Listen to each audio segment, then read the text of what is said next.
चलो आगे हम लोग बातचीत करते हैं एग्रीगेट सप्लाई।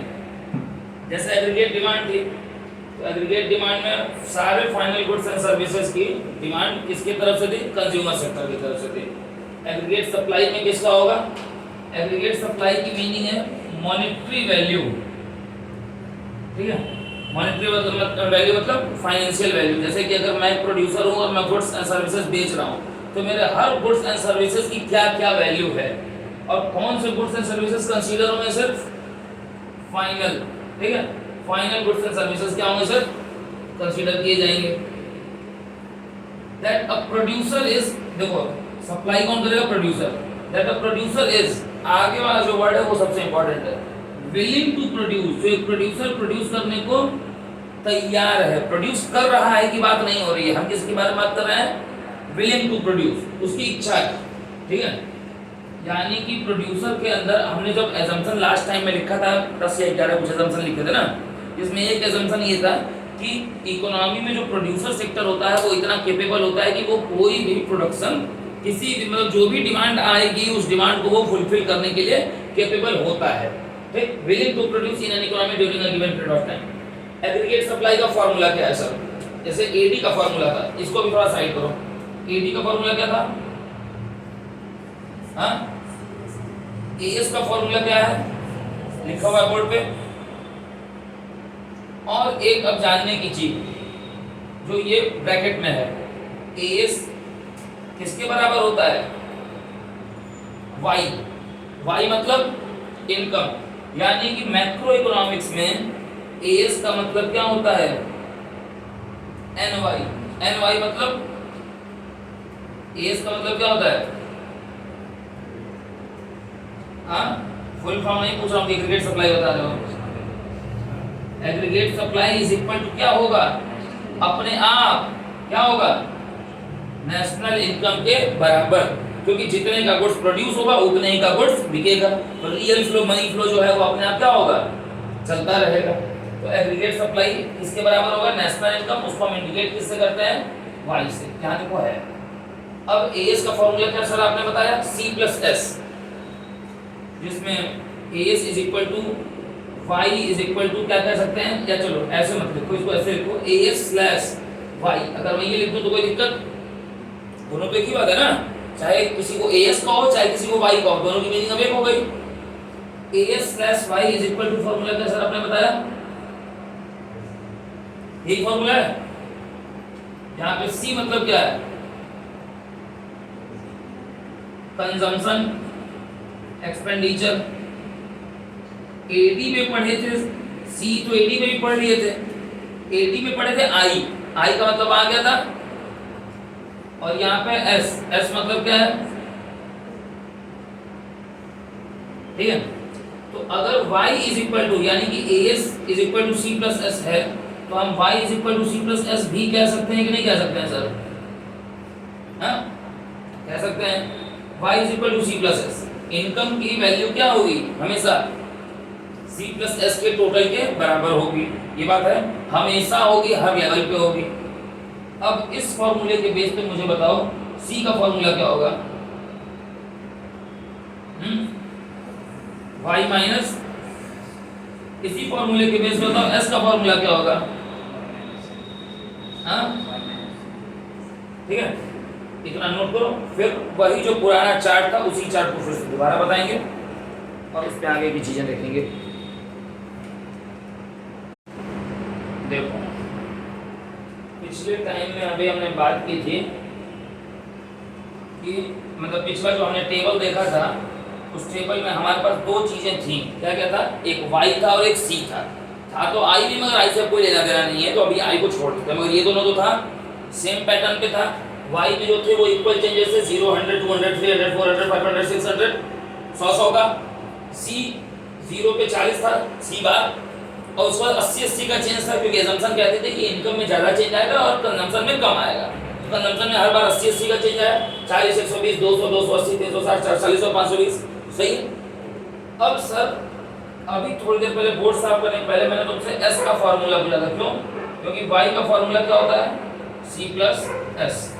ठीक, तो S का फॉर्मूला क्या होगा? y माइनस सी। ठीक, एस का फॉर्मूला हो रहा है वाई माइनस सी, यानी कि यहाँ पे एस कितना होगा माइनस, पक्का ईमानदारी से, ठीक है। अगले में वाई क्या होगा,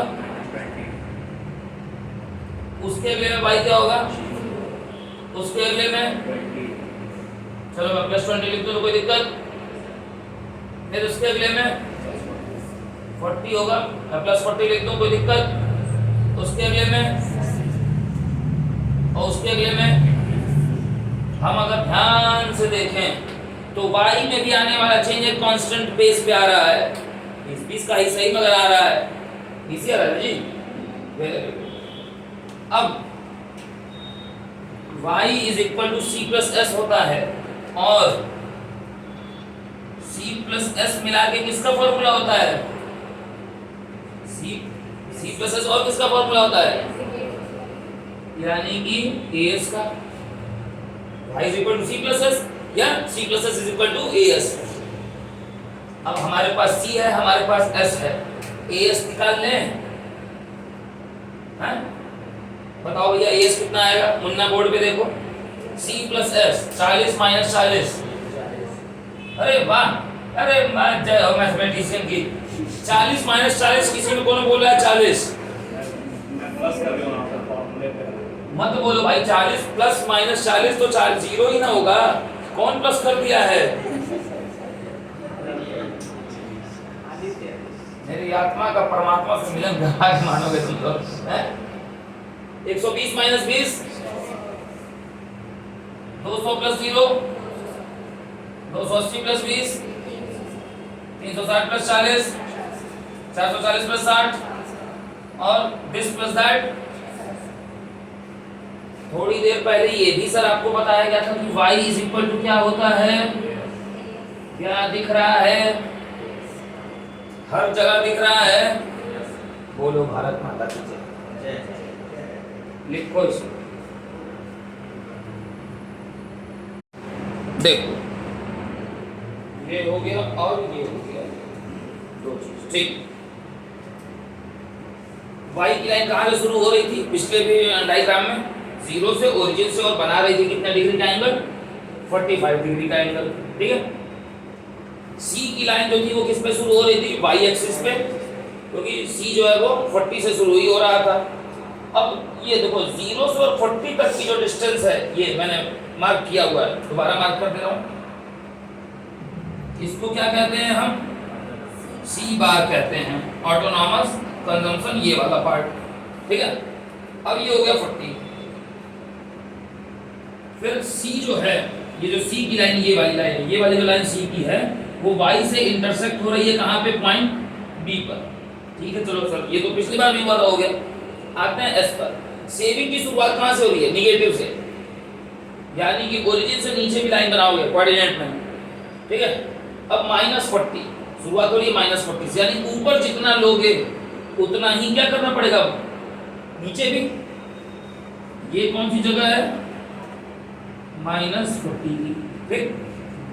अब सेविंग जो है इंटरसेक्ट कर रही है एक्स एक्सिस को, ये है सेविंग की लाइन, ये भी अपवर्ड ही गई है, ऊपर ही गई है, पॉजिटिव ही रिलेशन है। सेविंग जो है वो देखो कहाँ इंटरसेक्ट की है, एक्स एक्सिस पे, एक्स एक्सिस से आगे कहाँ टच की है, उस जगह पे टच की है जहाँ पे y c के बराबर है, ठीक है भाई। एक्स एक्सिस पे टच करने का मतलब सेविंग अब 0 हो रही है, सेविंग वहां पे 0 हो रही है जहां पे y क्या है, किसके बराबर है, c के बराबर है। और उस पॉइंट को हम किस नाम से जानते हैं, पॉइंट b से। b मतलब क्या होता है, 11th में भी पढ़े हो, b मतलब क्या होता है, ब्रेक इवन पॉइंट, ठीक है। अब ये सेविंग में ये वाला जो पोर्शन है एक्स एक्सिस से नीचे वाला, इसको किस नाम से जानेंगे, इसको हम जानते हैं किस नाम से, निगेटिव सेविंग या डिस सेविंग, ठीक। और एक्स एक्सिस से ऊपर जो सेविंग वाला पोर्शन है जहां पे y जो है वो c से ज्यादा है, ये वाला पोर्शन, इसको हम किस नाम से जानते हैं, जिस चीज का कर्व बना रहे हैं, और कर्व किस चीज का बना रहे हैं, सेविंग का। तो ये वाला जो पोर्शन ये किस नाम से जाना जाएगा सर, सेविंग। अब यहाँ पे थोड़ा सा मैं शॉर्ट में समरी लिख देता हूँ, वेयर एस, ये कौन है, ये कुत्ता रो रहा है कहीं, where saving is equal to 0, then अरे छोड़ो यार, where saving is equal to 0, जब सेविंग जो है वो 0 होती है, एक्स एक्सिस को टच करती है, तभी एक और घटना घटती है, क्या, y किसके बराबर होता है, then y is equal to किसके बराबर होता है, c के बराबर होता है। यानी कि एक साथ दो घटना घटती है पॉइंट बी पर, पहली घटना सेविंग 0 होगी और दूसरी घटना y किसके बराबर होगा, दोनों एक साथ होगा। अगर दोनों आप एक साथ नहीं कर रहे हैं तो ये गलती है। फिर चलो इतना करो, उसके बाद आगे देखते हैं।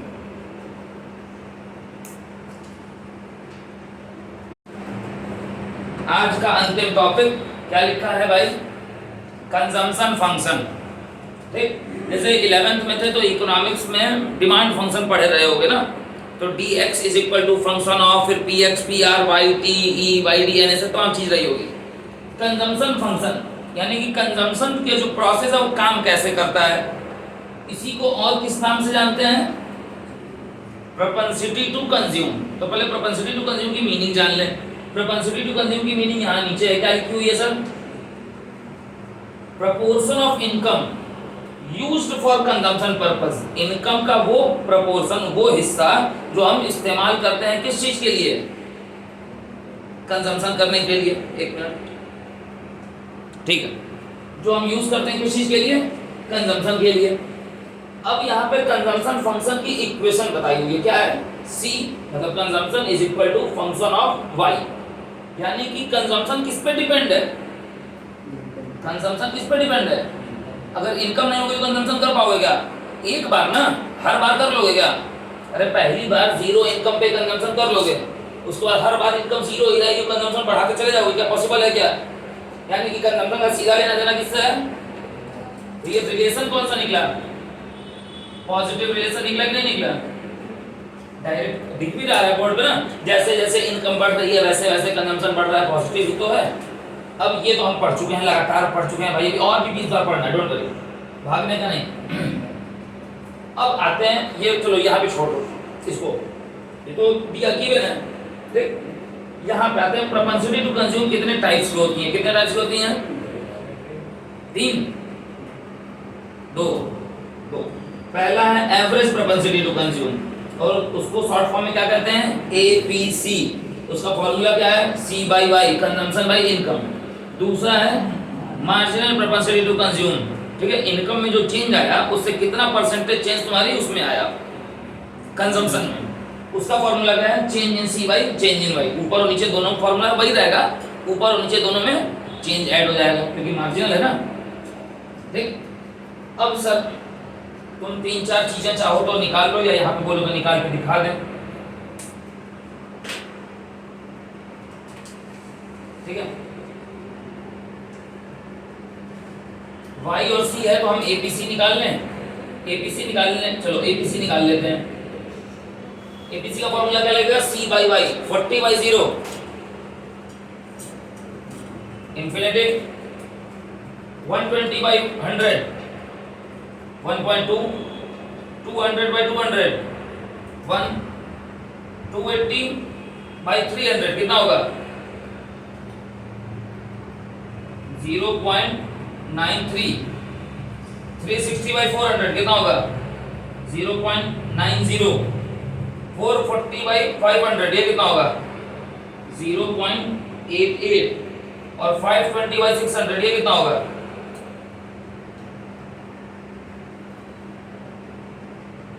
ये करके बताओ तो,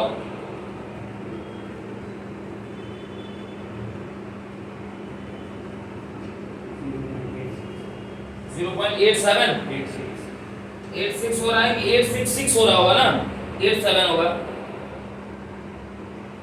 ये वाला देखा, ये 88 आ रहा है ना, 440/500।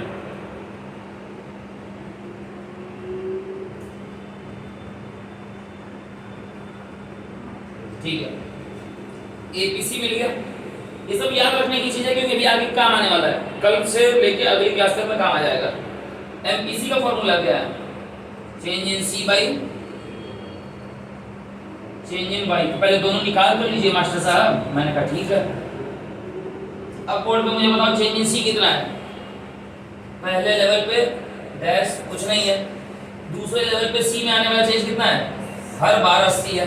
सब लिखते जाओ 80 80 80 80 80 80। चेंज इन वाई हर बार कितना है? 100 100। ठीक, एकदम गोली की रफ्तार में लिख दो भाई। अब फॉर्मूला क्या लगेगा? c by y, change in c by change in y, यानी 80/100 हर बार वही लगेगा। तो जो एक बार आंसर आएगा वही हर बार आएगा। और वो हर बार का आंसर क्या है? पहले में डैश और उसके बाद सब में 0.8 आंख बंद करके हाँ आ जाएगा। लो भाई बस। अब y और c के बेस पे किसका डायग्राम बना सकते हो तुम? चलो छोटे से मैं बता दे रहा हूँ। y और c का जो दिया हुआ है उसके बेस पे तुम एक y का बना पाओगे और एक किसका बना पाओगे? c का बना पाओगे। ये तो ऑलरेडी बना चुके हो, कई कई बार बना चुके हो। c जो शुरू होगा वो y एक्सिस से शुरू होगा।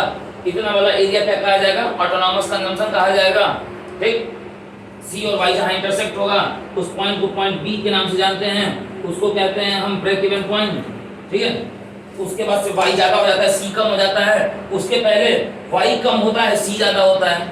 ये बीपी के पहले यहाँ से इधर देखो, यहाँ वाला जो इलाका है इधर वाला, इसमें क्या है तुम्हारा sir? c is greater than y। ये वाला जो इलाका है यहाँ पे क्या है? c is equal to y।